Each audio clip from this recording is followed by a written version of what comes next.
Dobro jutro iz Teksasa, dober dan v Sloveniji. Lepo vas vse pozdravljam na ponovnem dogodku in dobrodošli na predstavitvi Svetovne mreže Univerze v Ljubljani, spodbujanje potrošnikov k okoljsko trajnostnem ravnanju. Predstavitev bo potekala v angleškem jeziku in jo bomo tudi posneli ter delili posnetek z vami. Svetovna mreža Univerze v Ljubljani, ki jo krajše imenujemo SMUL, združuje predvsem s Slovenijo povezane slovenske znanstvenike, profesorje in druge ugledne osebnosti, ki delujemo v akademskem, raziskovalnem in razvojnem okolju v tujini. Strani Univerze v Ljubljani si na različne načine prizadevamo krepiti sodelovanje s člani in članicami SMUL-a. Člani in članice SMUL-a se tako aktivno vključujemo v aktivnosti doktorske šole, sodelujemo na letnih srečanjih ter v različnih strokovnih komisijah. Prav tako si želimo vzpostaviti tudi neposreden stik med člani in članicami SMUL-a ter študenti, študentkami in zaposlenimi na Univerzi v Ljubljani.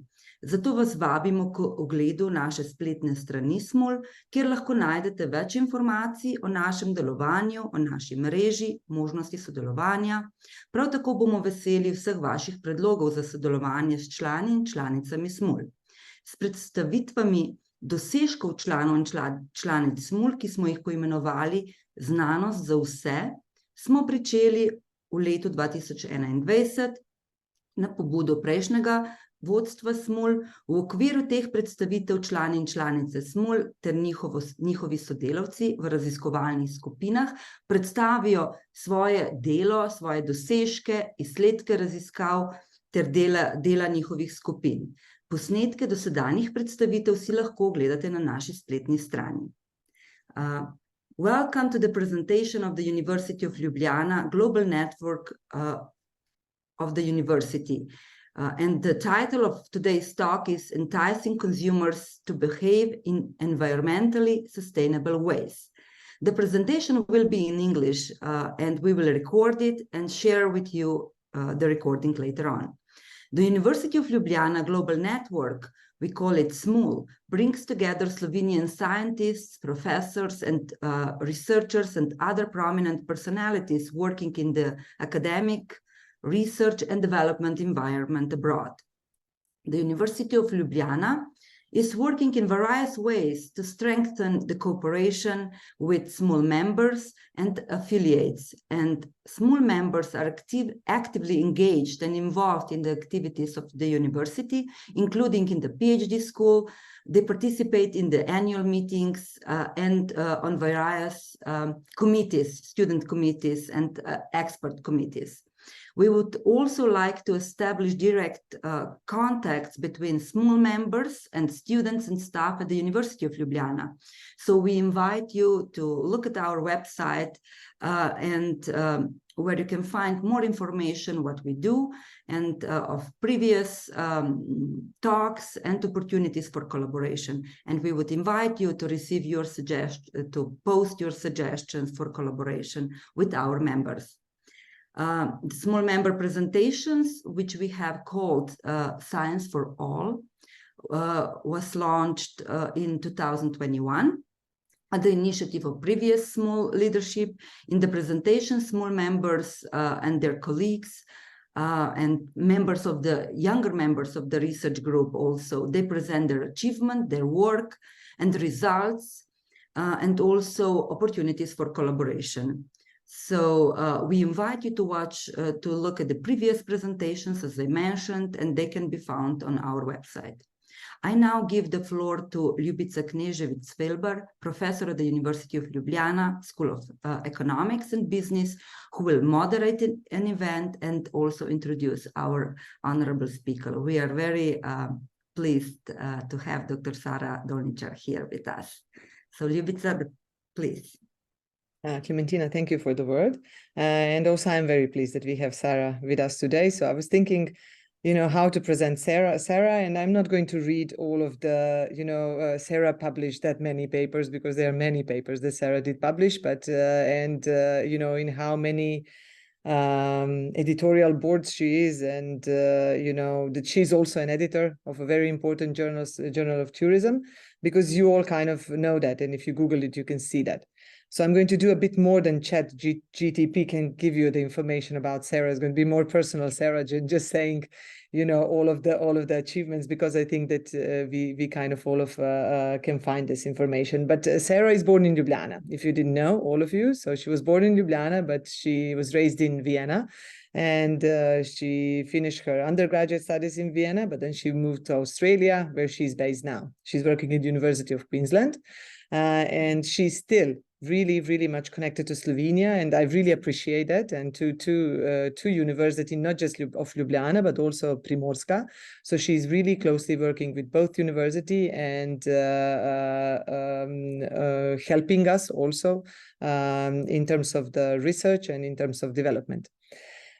So if I look at, you know, what would I like to emphasize about Sara's work is I have a couple of points. So I'm not going to do it out of the head, all of it. So a couple of points would be that really what Sara did, if you ask me, great in the field is her work with the PhD students. Not so she's really she created, I would say really created a lot of great tourism academics, and she's still working with them. And they are then kind of continuing not just the work, but really good and high quality work, and they are improving the field as such. So I really would like to emphasize Sara work with the younger people that she's guiding and mentoring and teaching. Sara is very passionate about research. She really loves what she does. You know, I've been with Sara for a couple of months in University of Queensland. That was quite some years ago, and I don't remember that actually that she was not happy about being in her office and at her work. So she's very passionate about what she does. She loves research, and she actually has a lot of energy to work. So you will see that actually and she's sharing it with others as well. So that's another thing. She's also willing to share, and she's always very supportive and collaborative.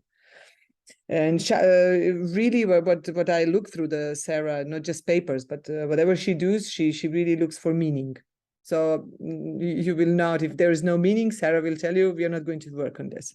So she's really looking at the meaningful stuff, and also asking the questions that are meaningful and important for theory, but also for practice.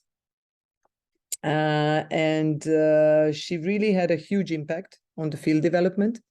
On one side, as the editor of Annals of Tourism Research, that is one of the most important journal in tourism, and on the other side, in actually positioning tourism as a serious field of research, and really pointing out how important is the high quality of the research work, which is not just promoting but living, and also putting up the standards. I would say for the whole field, and for the whole researchers that are actually part of that. Sara also always had a vision to fly high. I would say she was always, even when you think, we are just working now on one application, and I would not even thought about going there, but Sara always had this vision: we go high, and then we'll see when we are going to reach the destination. So I was really always appreciating that, and I was appreciating to be able to work with Sara, because then when she fly, you fly with her. So basically, and it's a very demanding fly sometimes, but she really, I think that is what is moving the boundaries, that you have the vision and that you are brave enough and bold enough that you say that actually this can be done. She's very direct and sharp-minded, I would say, and really it's also bringing, not just in bringing the new topics, but also in opening the whole field of the research. The topic that Sara is going to talk about today, actually she opened it in the field of tourism, and now quite many researchers are tackling the behavior of tourists, and how can we actually change it in order to reduce the climate change and the impact of tourism on the climate change. So she's also of course she published many papers, and she's one of the most cited, if not the most cited author in tourism. in the tourism field, and but also a dear colleague. And I think that she's also constantly warning us about that the research work has to be meaningful, and that we should not just run for papers and citations, but to do something that really would have a high impact on the society and the world in which we live. So that would be my couple of minutes about Sara. So Sara, I'm really glad that you're with us today, and I'm really glad that we work together and that we become friends, not just the colleague, but also friends during our collaboration that we had in the last 10 years. So I'm really glad that you are with us at University of Ljubljana today. So now I'm going to give the floor to you, Sara, for the presentation, and then we'll wait for the questions, which we'll moderate later on. So now you have. What a shame! I love listening to you, Ljubica. I want to hear more. That was great. It was a bit like an obituary, but nevertheless, it was very nice to listen. No, it was really nice. I love flying with you, Ljubica, and we will fly a lot further still. So thank you very much for the invitation. Let me see if I can get these slides working. Can you see this? Can I have some thumbs up or some sign of... We can see the slides. Wonderful. Maybe you just put them on the... Yeah, good. Good. Yes. So I think I'm going to have about half an hour, and then I hope we will have time to ask questions, because that's the most interesting bit for me. You know, me talking is not so exciting for me, but talking to you is much more interesting. So we're going to talk about how to entice consumers to behave in more environmentally sustainable ways. And I'm going to just say in the trickiest of circumstances. And why do I say that? Because you know how it is when you say you're a tourism researcher, everyone just quietly giggles because they think it's kind of cute and it can't really be a serious science. But actually, it is the trickiest of circumstances. If you think about sustainable behavior at home, it's much easier to achieve that.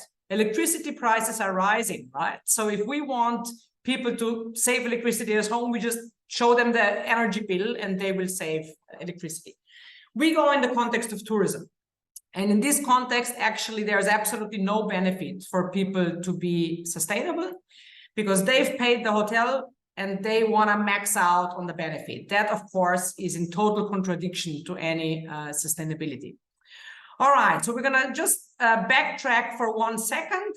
If you follow Guterres on Twitter, it's very entertaining because he has a new horrible message every day. Now he talks about global melting. That's the newest term.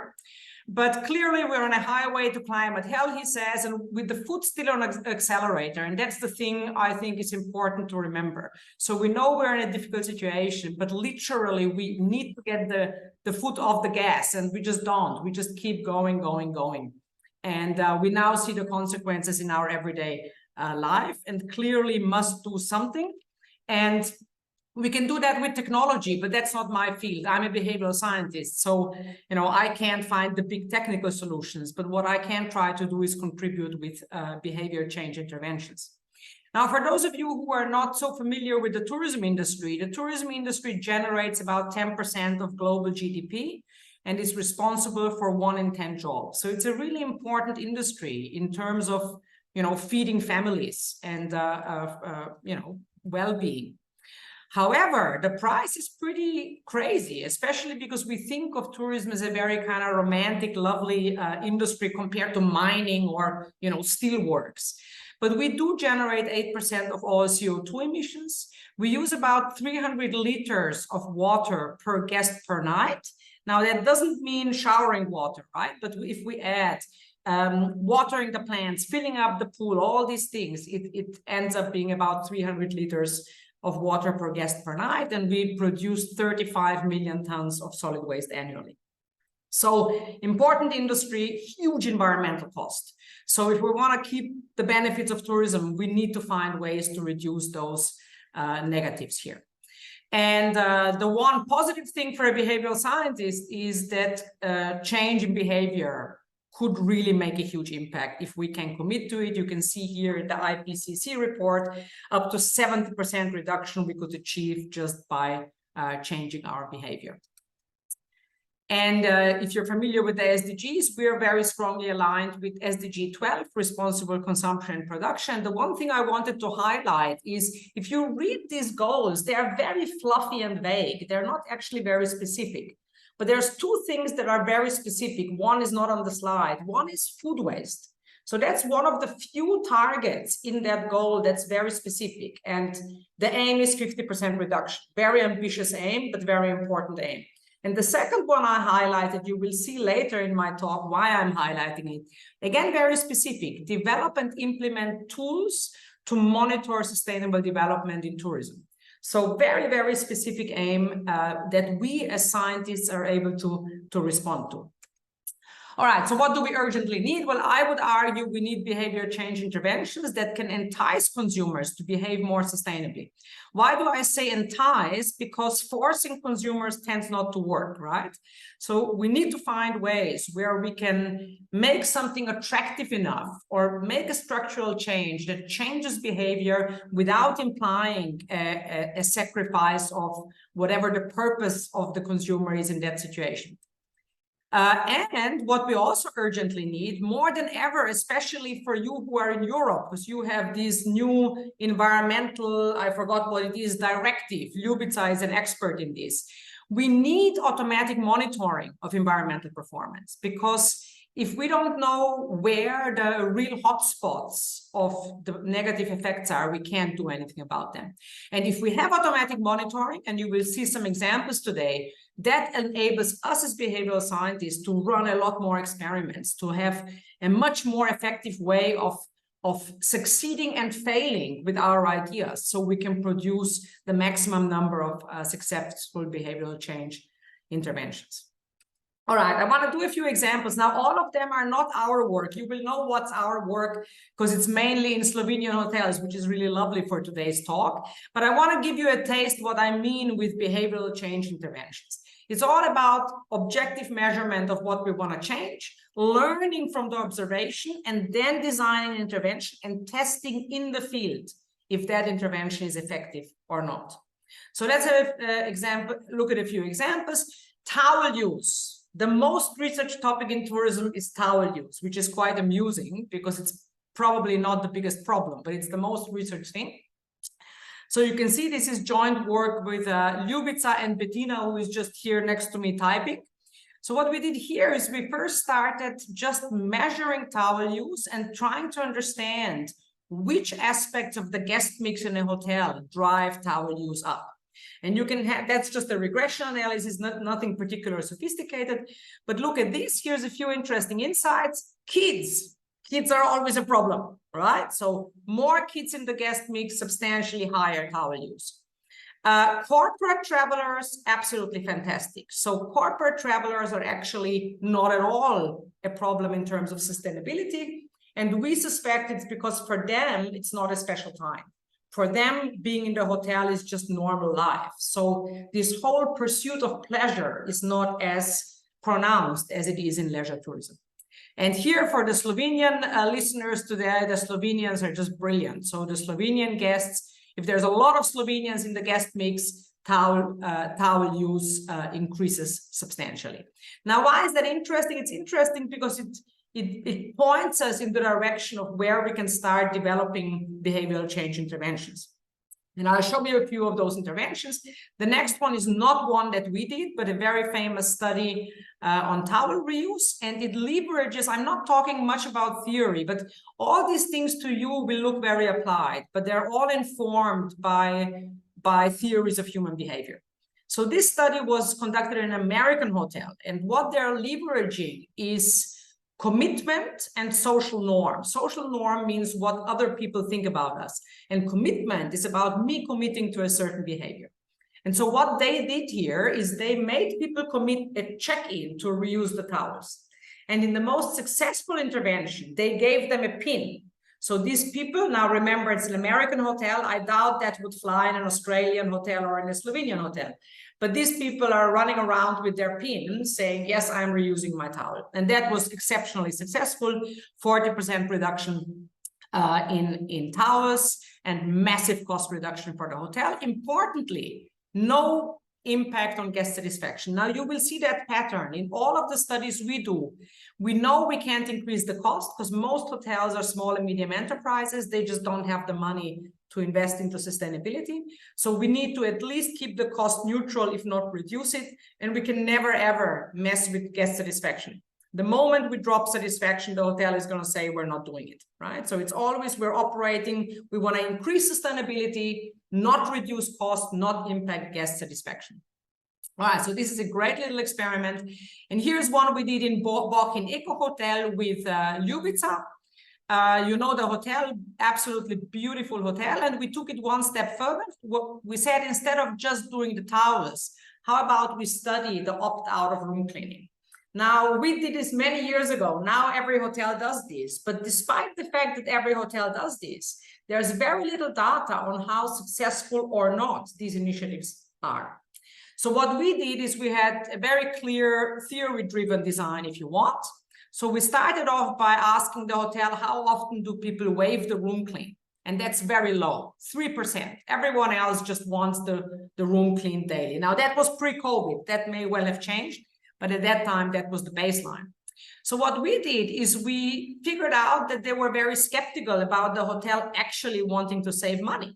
So we went in and we said, all right, you're absolutely right. We save quite a bit of money if we don't clean the room. How about we go halves? We as the hotel are going to pocket half of the savings, and the other half we're going to give back to you in the form of a drinks voucher.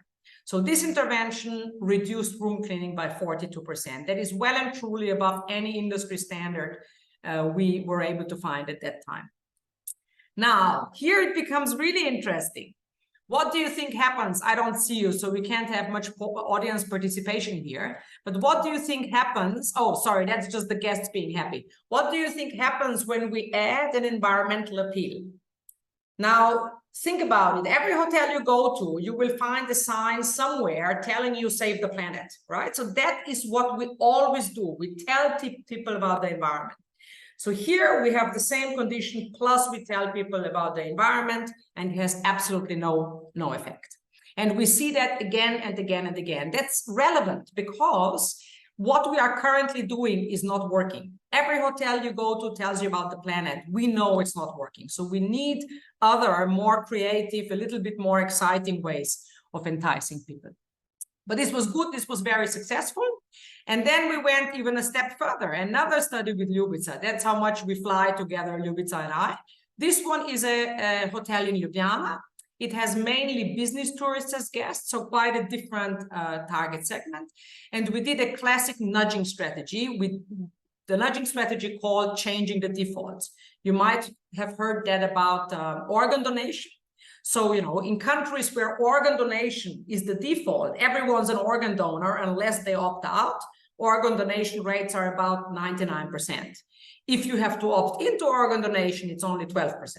So it's just what is the default. So we changed from daily room cleaning to no cleaning unless you ask for it. But it's free, no surcharge.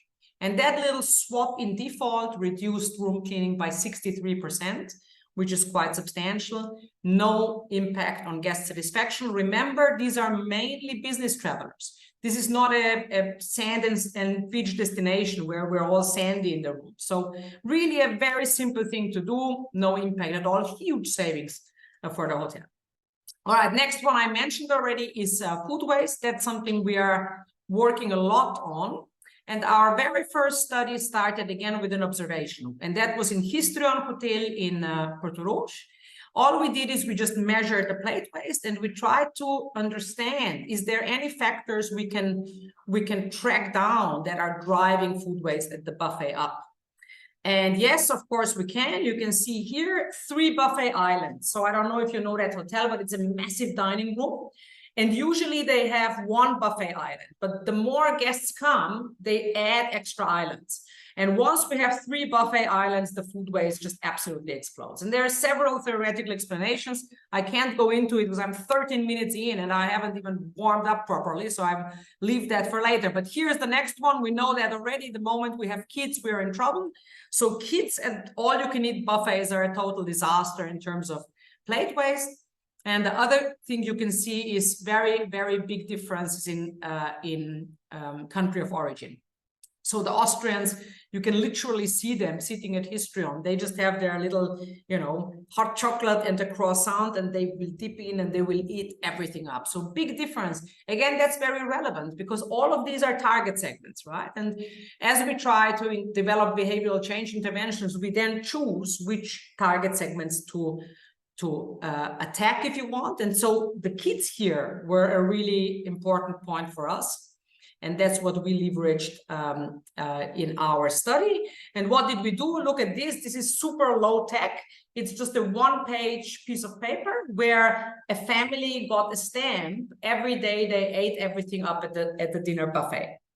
And at the end of their stay, they got a little prize at reception.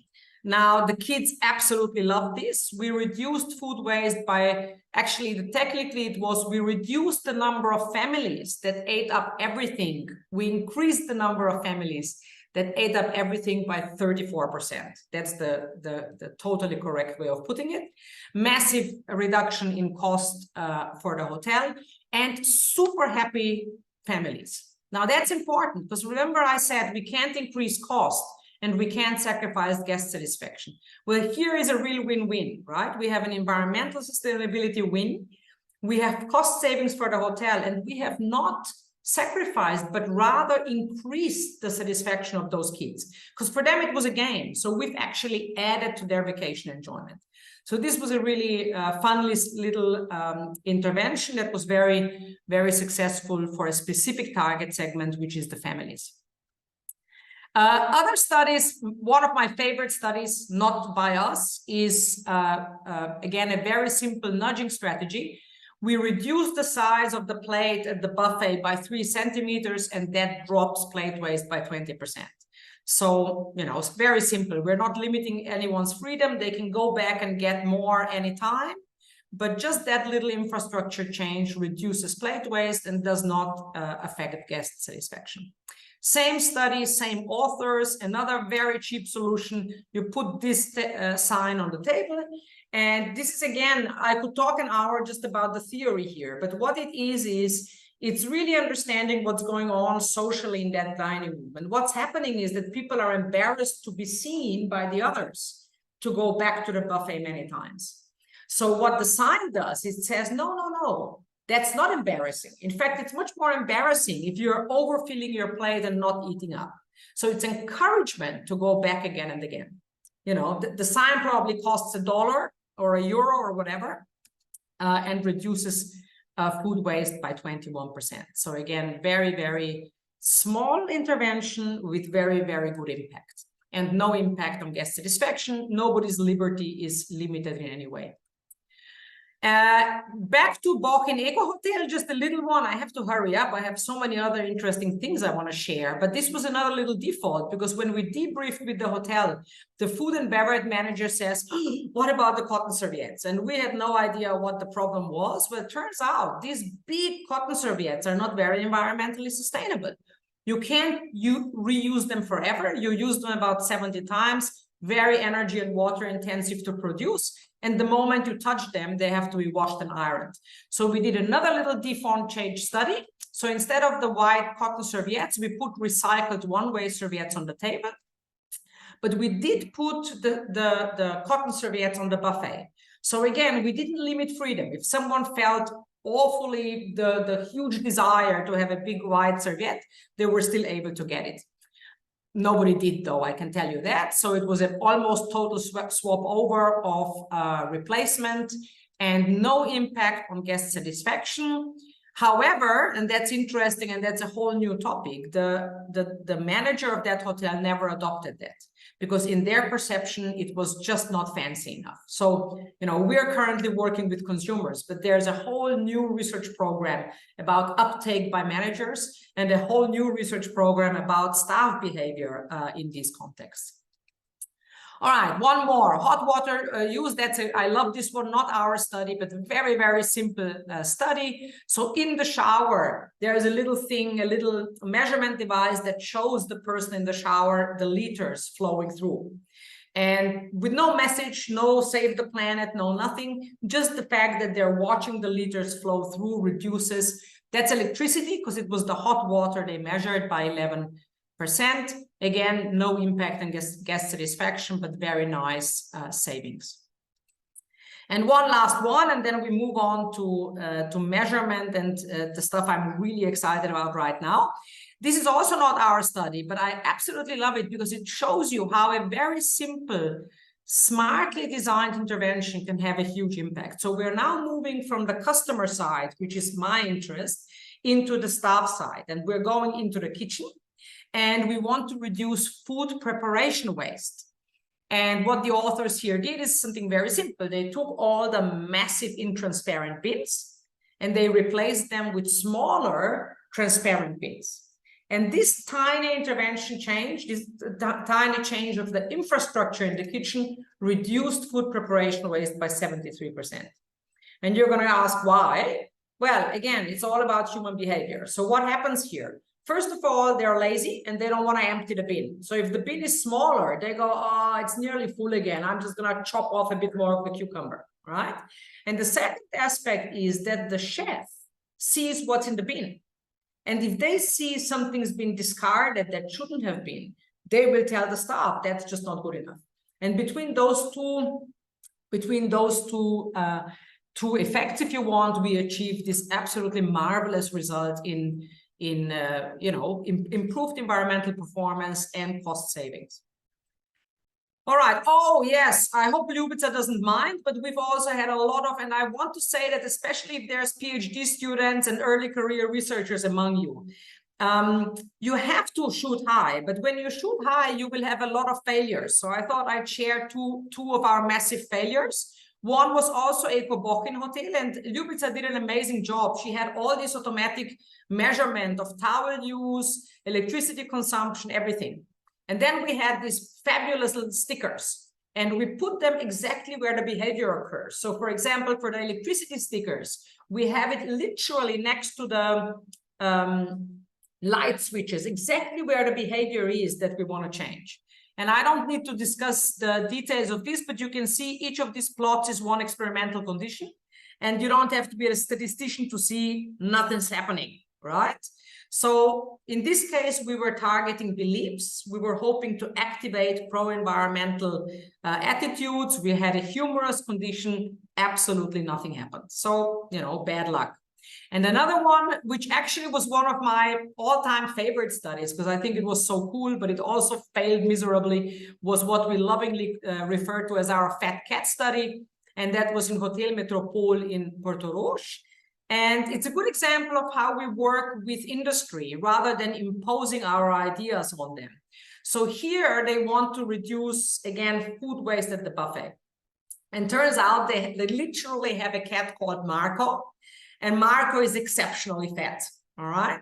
So we decided we're going to have a whole condition dedicated to the fat cat Marco. So baseline is just whatever the plate waste is without any signs. Then we put in an environmental sign.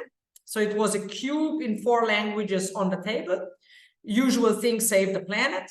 And then the other one was the fat cat. And we basically say, Marco's too fat. Marco's going to die because he eats all the plate waste the guests leave behind. So how about you save Marco's life and eat up what's on your plate? And the interesting thing here, already it failed. But the really heartbreaking thing for me was that everyone loved the sign. Like literally everyone who saw the sign had a giggle. So we achieved half of the aim, right? We made it lighthearted. We didn't impose guilt on people, but it just did not convert into what we wanted, which is a reduction in plate waste. So I deliberately mention these things because, for every experiment that works, there's at least one experiment that doesn't work. And if you commit to field experimentation, that's a lot of work and a lot of effort and a lot of money that goes in.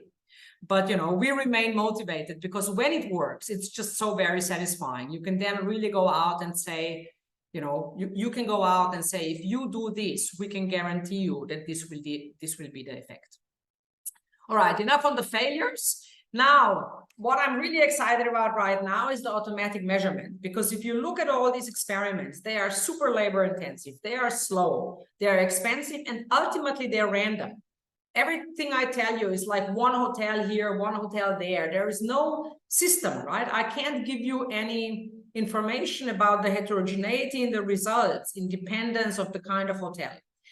I can't do it because, you know, we're paying a research assistant to scrape off the meat off the bone and take the banana peels out. So we can't do that in 20 hotels if it's manual, but we can if it's automatic. So the last few years, we've put a huge amount of effort into work with our engineers in Queensland to come up with a system where we can make this a little bit more automatic.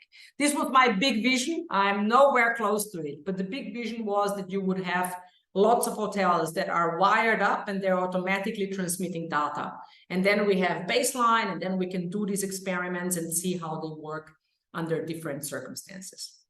So we're not quite there yet, but we have had a few wins. So I want to share those with you. These to me are more exciting because now we have the system. So we could actually reproduce it across various different hotels and you know, gain much more generalizable insights of the behavioral change interventions we develop.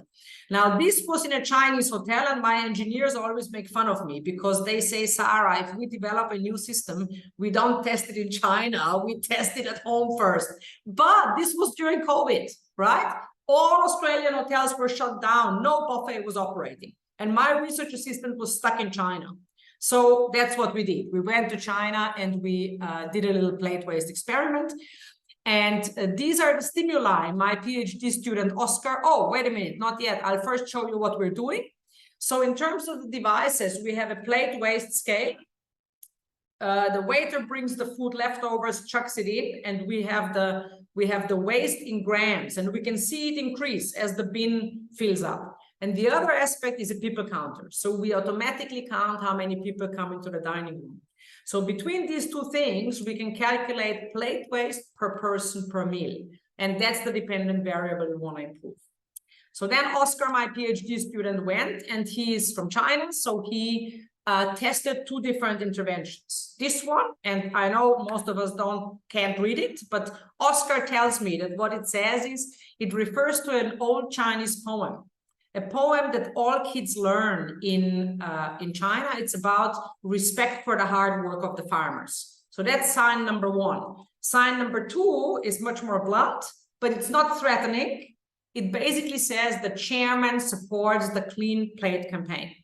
And the Clean Plate campaign is actually a grassroots campaign in China to eat up, right?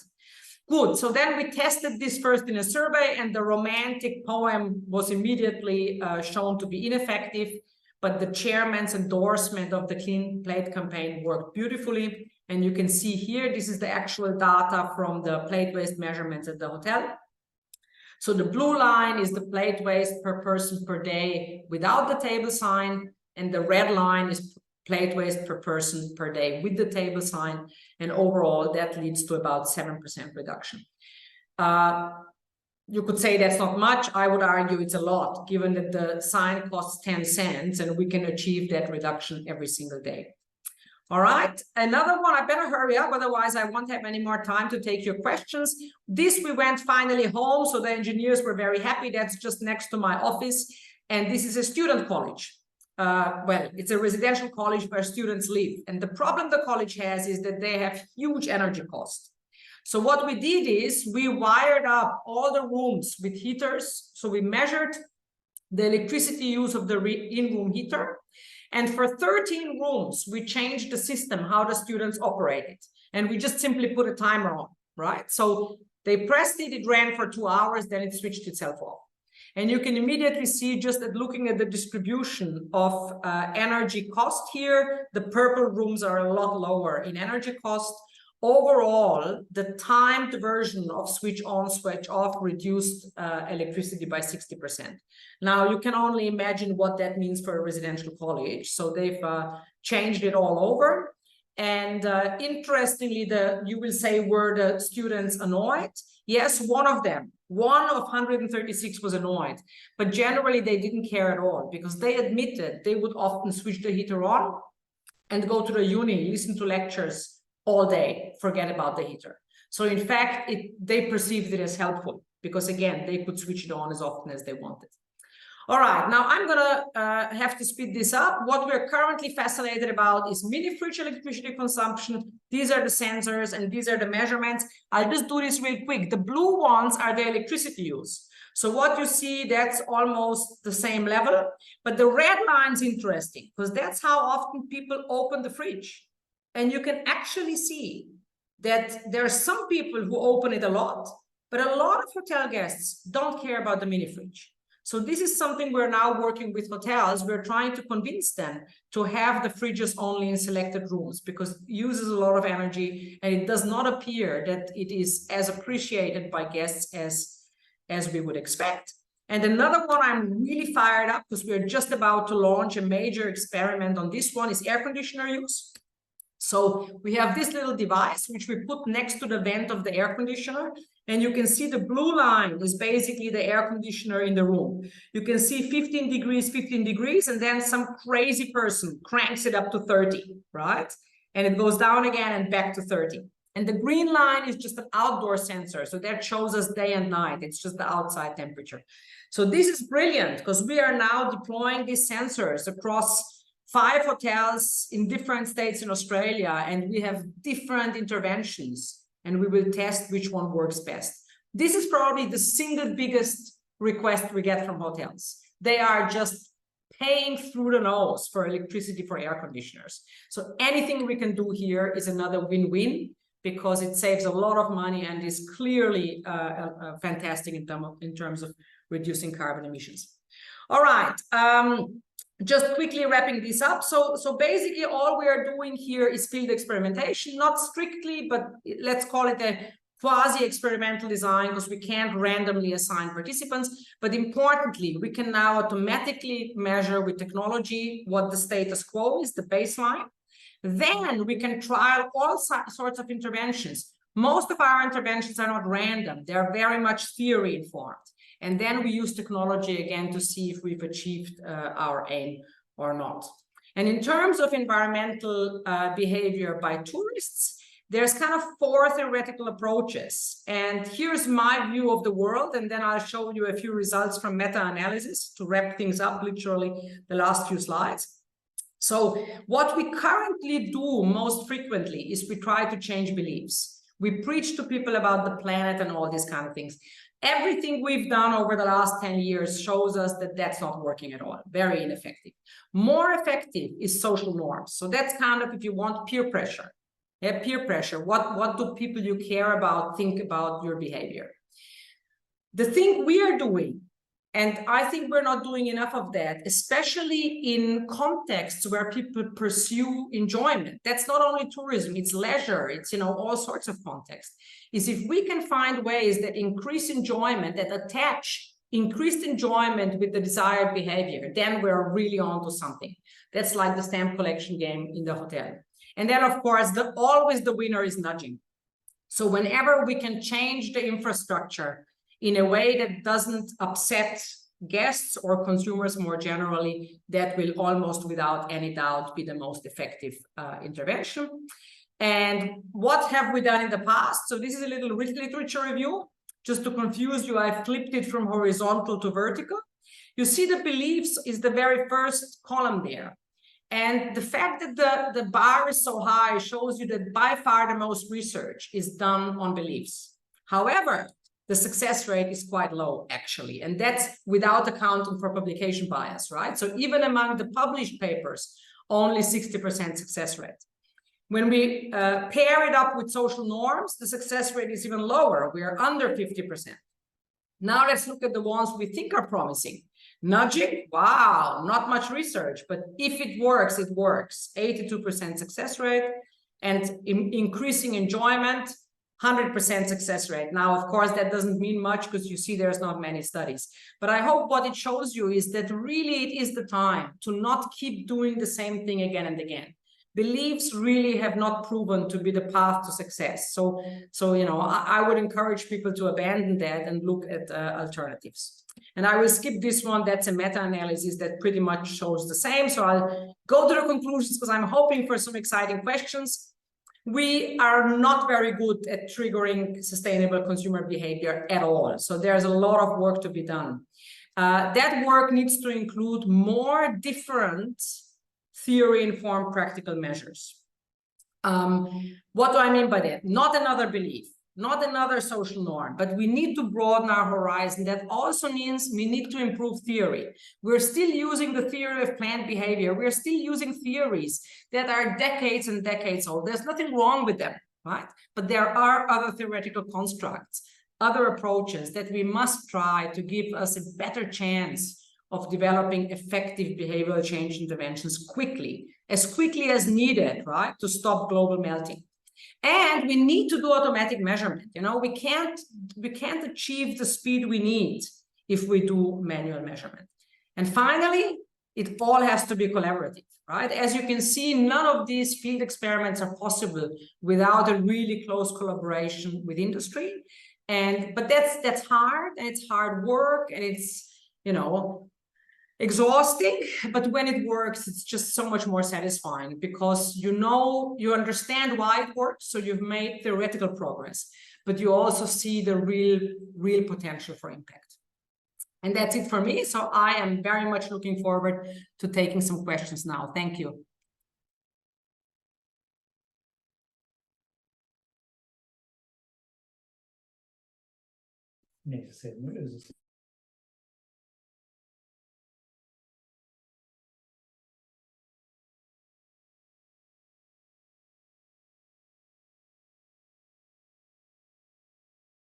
Are you guys just going to speak up, or Ljubitsa, are you there? Ljubitsa got fed up with my talk. No, my internet was, sorry. No, I'm absolutely here. Thank you, Sara, for the presentation. Okay, I'm opening the floor for the questions and discussion. Okay, we have Vesna. Vesna, hello. Are you going to just ask, or you're going to do it in the chat? Hello, Ljubitsa. Hello, Sara. Great to see you. Hi, Vesna. How are you? Lovely to see you. Yeah, a question related to tourism as an industry. You concentrate a lot on accommodation and on hotels, whereas a huge problem in terms of environmental preservation is actually flying. So what do you think about that field of research, and how the reduction of using airplanes could actually make maybe a substantial contribution of tourism in reducing CO2 emissions and similar? The single biggest contributor to CO2 emissions of tourism is flying. So if anyone has an idea, that's the winning idea, but I don't. And I don't because it's too cheap. And we're fighting over prices. You know, we now have trends in Europe where people look at what's a cheap destination I could go to this weekend. So it's not the destination, it's the cheap flight. I mean, it's absolute madness. But the problem is the incentive system is all wrong, right? So I can't change it. But for me, this is a very personal question in many ways, Vesna, because if I reflect on academia more broadly, I think there's a really strong tendency that we say, well, I've written this conceptual piece, and then the government needs to fix it, right? And for me, the point came where I said, well, before the government fixes it, I'm going to be dead, right? So I can't fix flying, but I can do lots of other things. And each of these other things contributes a little puzzle piece. And actually, it's not unsubstantial. If you think you could reduce plate waste by 7% across China, you know, that's a good outcome. So you're absolutely right. Flying is the biggest problem, but I don't know how to change it. I have no idea how to even remotely tackle it. As far as the hotels, I think the hotels we focused on because they're such a nice lab, right? There's such a contained space where you can run interventions. That's a lot more difficult at destinations. I'd love to work with destinations, but it's just takes the whole field experiment yet another level higher in terms of the complexity and all the external things you can't control for. Thank you very much, Sara. Vesna, would you have anything else to add? Vesna is my colleague from the University of Ljubljana. I didn't ask you to introduce yourself before. She's a professor of marketing. So Vesna, any other questions or additions? Well, of course, I agree completely with Sara, and it's a system thing that needs to be solved in terms of flying. There were some nice cases, for instance, in Germany, where Deutsche Bahn was trying to convert some destinations into something that is very similar in Germany, and then use a train instead of flying. But of course, there is it's somebody else's work that needs to be done first, and we might be as well retired by that time. So Vasya is writing also that train should be obligatory for less than 5. No, it's a question mark. Should it be obligatory for the less of than 500 kilometers trips? So maybe. Well, Sarah, I mean, my answer is yes. I think given the problem we're facing, we need radical solutions. Like, I honestly believe that. But, you know, it's easy to say that in France. I live in Australia. There is no train from where I live to Melbourne. It just doesn't exist, right? So these are lovely ideas, which in some parts of the world might be viable, but we haven't even built the train line yet, you know? So, yeah. You know, there's also was an initiative that for the public sector employees, including the researchers and universities, that you don't fly if you're going to stay less than 3 nights. So that you cut off all of so you combine flying and holidays, and we know it's so kind of, you know, can we ban with this? Okay, let's say don't go for a trip if it's less than 3 nights. Yeah, but there's other things. Like, I remember when I still lived in Austria, Austria was debating free public transport in Vienna. I think that's great. If it's free, who's gonna take the car and get stuck in the traffic jam? So there's a million things we can do. But as I said, I'm not the government, right? All I can do is I can work with businesses because they want to save money.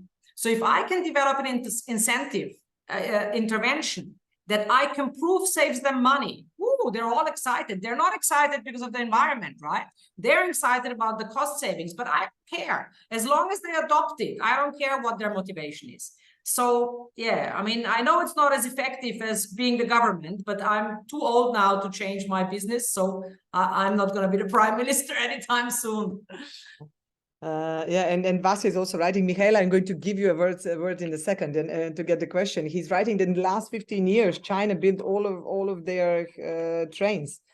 Australia could if they wanted. Yeah, of course. Yeah. So, Michaela, please introduce yourself. You know, where are you coming from, just briefly, and then please, yeah, you're ready for the question.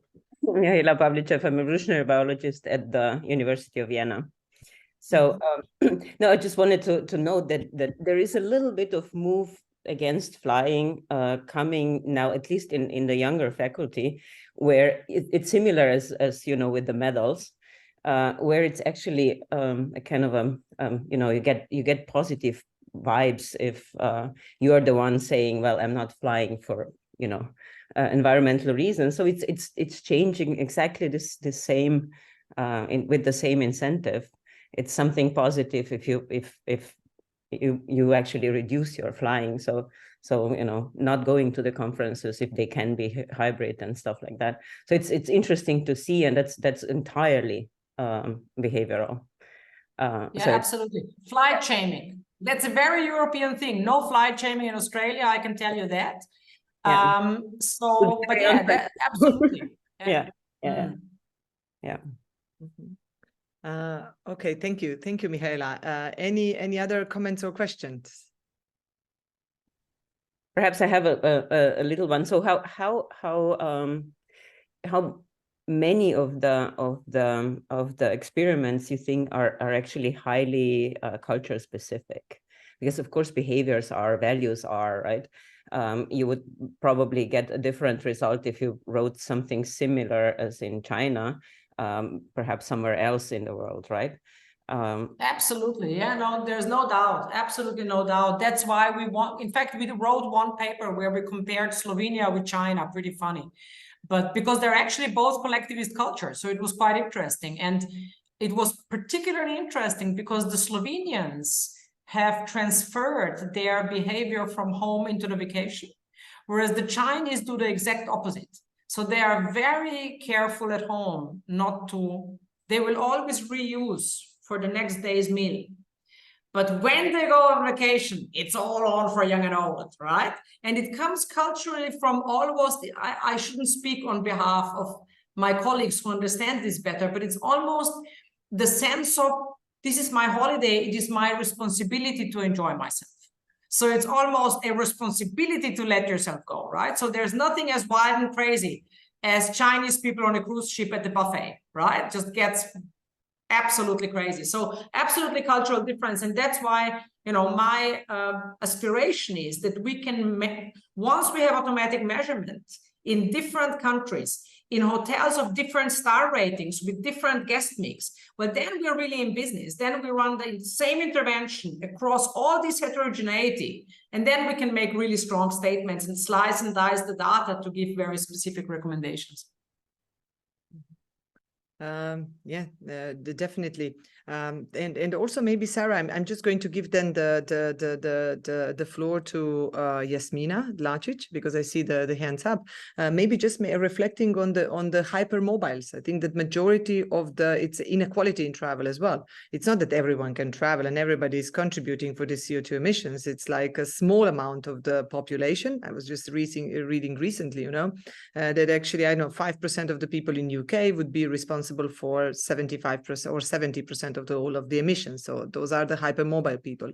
You know, do you think we never tackled actually further in response to Michaela, we also have the flight shaming, but we still have people who post on social media that they've secured platinum status with the loyalty program, right? So we have the flight shaming and we have the boasting with how many miles you flew, so you have your gold card or whatever it is. Yeah. It's also, and both kind of coexists in the same crazy circumstances. It's also bubbles, right? Ilona wrote, cut the frequent flyer cards. Well, Ilona, we can cut them, but it's not going to help probably, you know, because the hypermobile people will still fly. And, you know, I was just now getting an idea, should we also maybe do experiments or actually work more with this? With this group of people, you know. So Jasmina Dlačić, can you please introduce yourself, and then please go with a comment and question. Yeah, great. Thank you, Ljubica. Jasmina Dlačić, Faculty of Economics and Business, University of Rijeka, and I'm here watching the lecture of Professor Dolnicar with a group of 20-something students. So a couple of students wanted to ask some questions. So here they are. Hi, you said you worked with businesses to lower their costs. Was there any time that you intentionally or unintentionally make the cost higher? So instead lowering? No, because they would never let us do it. You can be certain, like to get something past the hotel director, they need to be 100% sure. So they will calculate exactly what it costs. They will never let you test anything that could cost them money. And what we do in so-called manipulation checks, so before we put anything in the field, we run a survey study. And the survey study checks the consumer sentiment. So we can provide the proof that the consumer reaction is going to not be negative. But for the money, you can be certain the hotel directors got it all calculated. You were correct every time you did any kind of experiment. Sorry? You were right every time you did the experiments. So without fail and mistakes. Oh, no. Without fail? Oh, God, no. We failed many times, but we've never increased the hotel's cost. Yeah. So we've never, so if you're a hotel working with us, in many ways, your biggest risk is that you've tried something and it didn't work. That's the biggest risk you take, because we will not increase your cost. But if you're lucky, it works, and then you could save a lot of cost. Yeah. But we've failed many times because, you know, the thing I haven't discussed today is consumers do not tell you in a survey what they really do.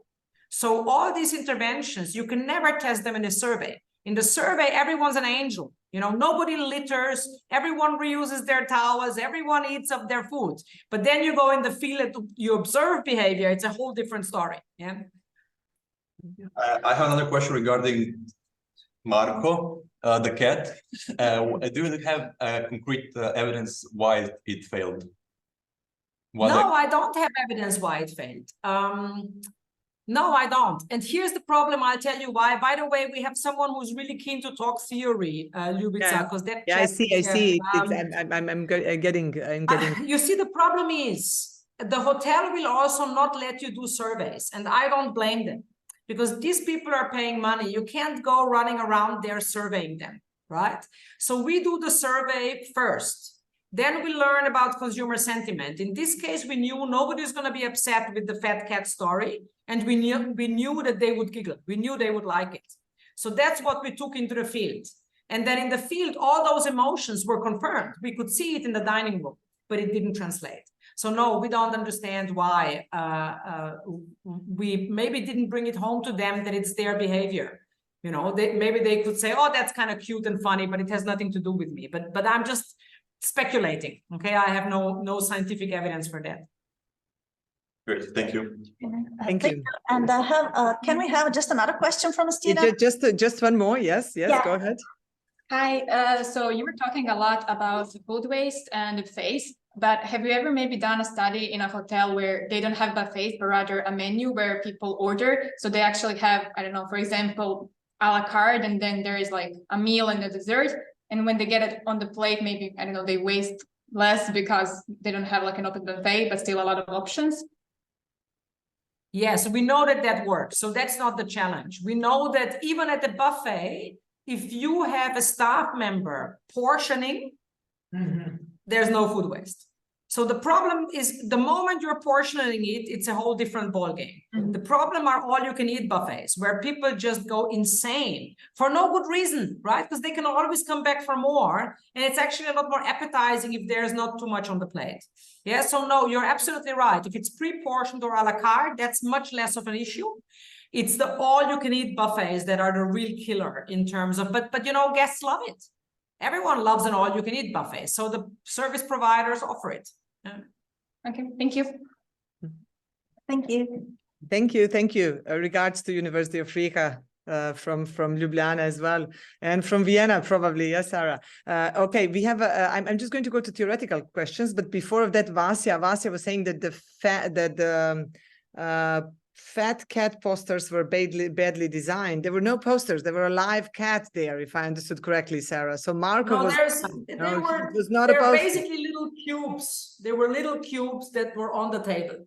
Yeah. Ah, okay. So it was, yeah, okay. So, but they were kind of. But it wasn't a poster. It was just a little message, like in China we had. They're a table sign, basically. Yeah. Okay. So yeah, I'll take that as a comment. I can't argue with you now about the design. I take it as a comment that you think it was badly designed. Yeah, could be. I remember also our designs when we started with those, with the just visual ones. When we had the fail experiments where everything was actually didn't make any change on the and I think we're getting better, right? Like if I look at the messages we use now, they are much shorter, they're much simpler. Absolutely, we live and we learn, and we get better at these things all the time.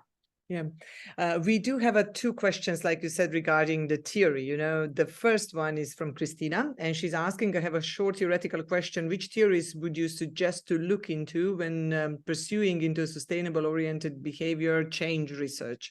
So what would be the main, like, I don't know, the three main theoretical frameworks? Well, I mean, I'm not going to tell you the three main theories because everyone knows them, and I think they're not good, right? I think the problem we are doing is that we keep regurgitating the same theoretical concepts, right?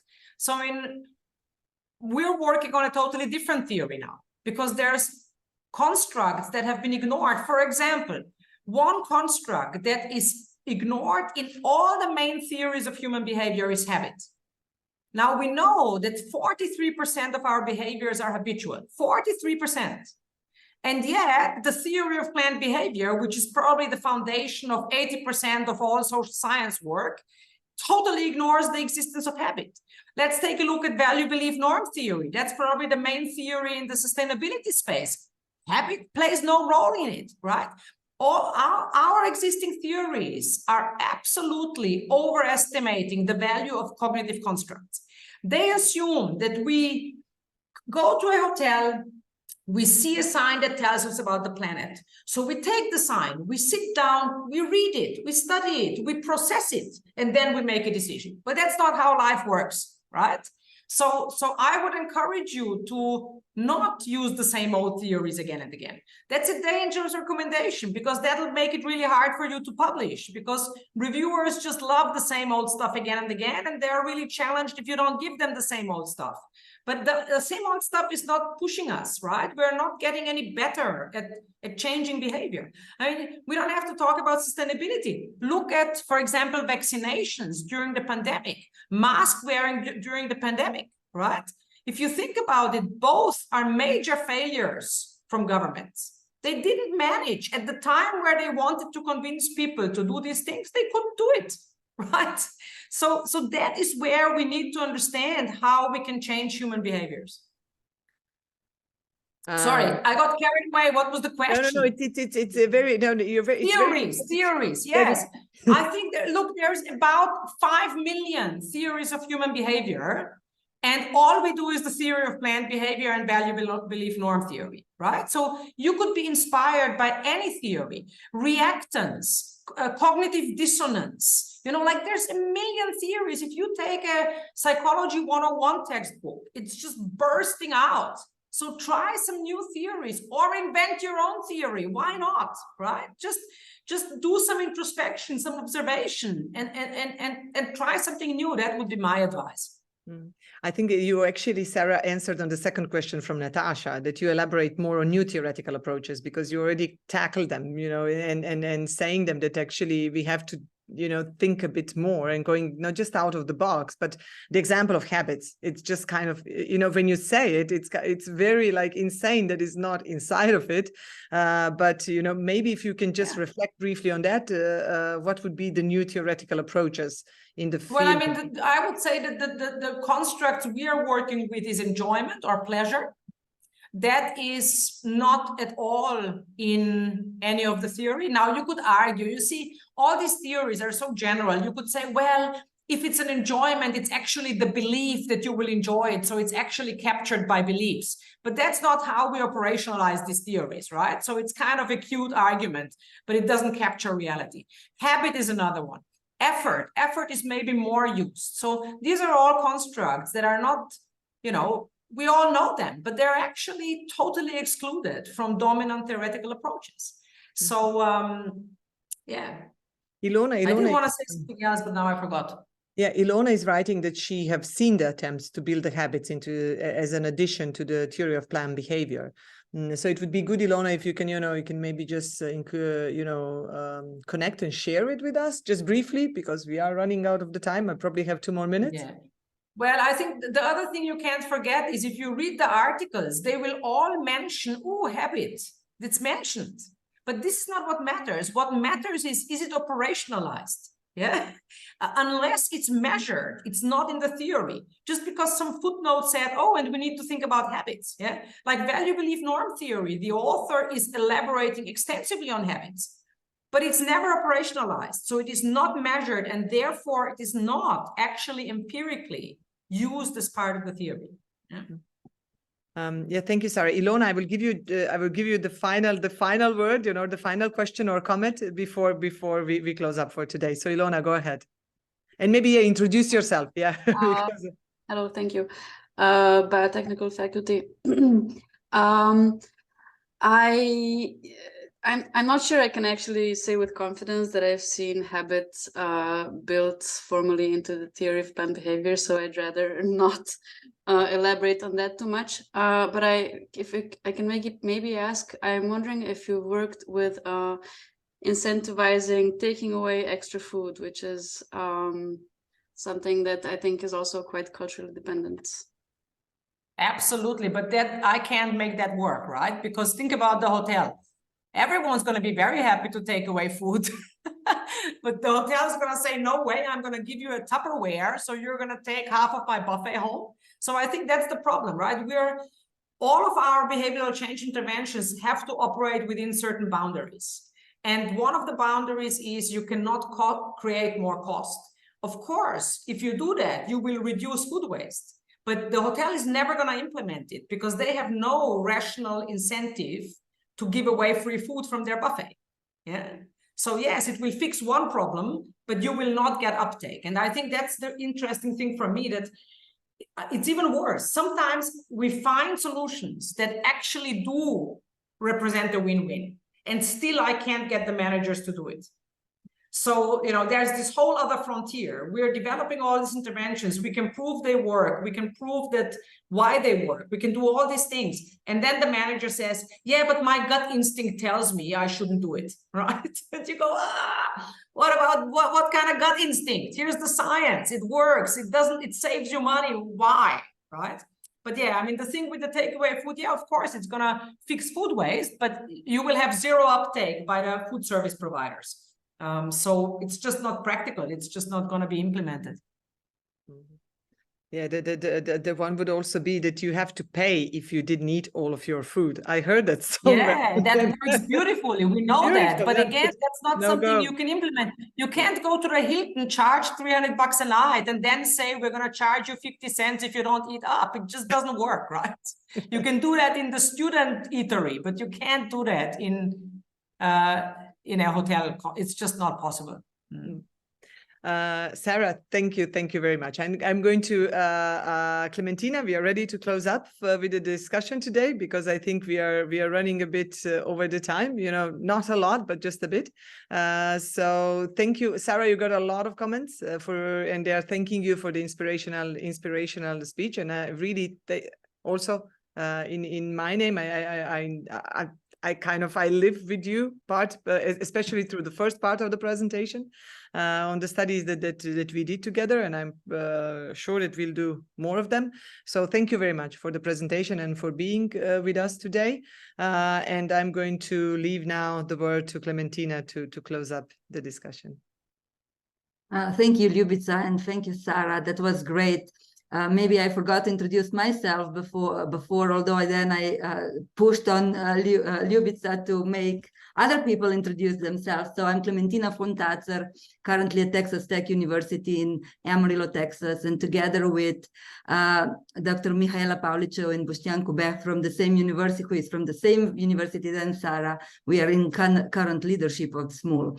So I would like to reflect a little bit. I'm super grateful for this talk, and also for the experience that we had. And I'm so excited to see that more and more engagement of also Slovenian audience and exchange in these academic ideas. So I'm excited, and I look forward to future presentations. And this talk was exciting, although I'm a life scientist, a veterinarian, but I think it's really important also even having completely different topic, but seeing what can be done, and it's great. And what I just would like to comment on is on the failed experiments. And I think that's very important. Actually, they are not failed experiments unless they are not done right. But I think students have to understand you need to do experiment to figure it out. If we would know everything up front, no experiments needed to be done, right? So there is no, I would say, no failed experiments or no negative data, as in life science we like to call them. So that's the only way we figure out. And I'm excited I was excited to see that in all fields of science this happens, and it happens the best. And this is how science works. And thank you, Sara, again. Thank you for all of you who attended. And I would like also to invite you to join us on November 21st for the next talk by Dr. Alenka Čopić, and she will talk more on life science and how cells use fat. And so we'll connect metabolism, food, but now we'll go more in microcosmos. So with that, thank you all, and thank you for students' participation from IECA, and Have a wonderful day today and see you soon, I hope.